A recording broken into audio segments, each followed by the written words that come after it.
Check points before buying a health policy, a good health policy. Number 1, hospital network, कौन कौन से hospital आपके network में है। Second is the illness are included whether it is cashless और not. कुछ बीमारियों के लिए इंश्योरेंस कंपनी कैशलेस नहीं देती है, फॉर एग्जाम्पल जैसे कि biopsies, liver biopsy, prostate biopsy के लिए आपको कैशलेस नहीं मिलता है, लेकिन अगर आप किडनी बायोप्सी कराते हैं तो आपको कैशलेस मिलता है। तो ये सब प्लीज ध्यान रखिएगा पॉलिसी लेने से पहले।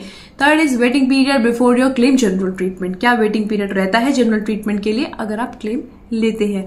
Fourth is expenses on maternity, maternity plan में क्या एक्सपेंसेस आपके होते हैं। एग्जाम्पल के तौर पर मैं आपको बताना चाहूंगी, सपोज आपका प्रेग्नेंट है और मैटरनिटी पीरियड चल रहा है 9 मंथ के अंदर, अगर इंडिविजुअल पॉलिसी है, कॉर्पोरेट में तो कवर्ड होता है क्योंकि उसकी एक सर्टेन लिमिट होती है, लेकिन इंडिविजुअल पॉलिसी में आपने मैटरनिटी प्लान नहीं ले रखा है और आप किसी और बीमारी के लिए एडमिट होते हैं, लाइक फीवर, बुखार या हाइपरटेंशन, किसी भी एलिमेंट के लिए, तो इंश्योरेंस कंपनी उस 9 महीनों के लिए आपको कोई क्लेम नहीं देगी क्योंकि आपके प्लान में मैटरनिटी प्लान नहीं है।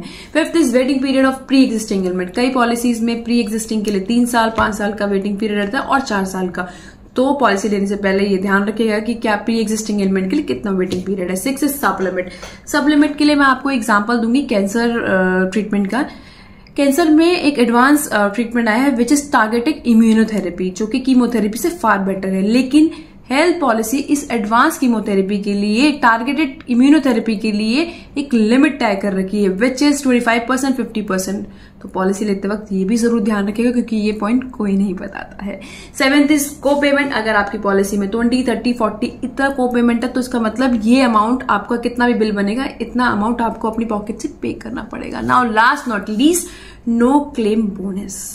ये पॉइंट में जितनी भी प्राइवेट कंपनीज है, for example HDFC Ergo, Niva Bupa, Cares, इनके अंदर नो क्लेम बोनस 50% होता है, यानी अगर आपने 5 लाख की पॉलिसी ली है 2 साल बाद ये आपको 10 लाख देगा, लेकिन ये गवर्नमेंट पॉलिसीज में आपको इसमें 10% बढ़ता है, यानी 5 लाख पॉलिसी ली, अगर अगले साल क्लेम नहीं है तो 10% बढ़ गया। तो ये नो क्लेम का भी आपका ध्यान देना है। एक नो क्लेम बोनस जो 2 साल में आपको बढ़ा हुआ मिला है, डबल हो गया, और एक नो क्लेम बोनस जो आपको 10% बढ़ रहा है। तो इन सब बातों का प्लीज पॉलिसी लेते वक्त ध्यान रखिएगा। ऐसी छोटी छोटी इन्फॉर्मेशन मैं आपके लिए लेती आती रहूंगी। Thank you so much. Comment box में कमेंट करके जरूर बताइएगा।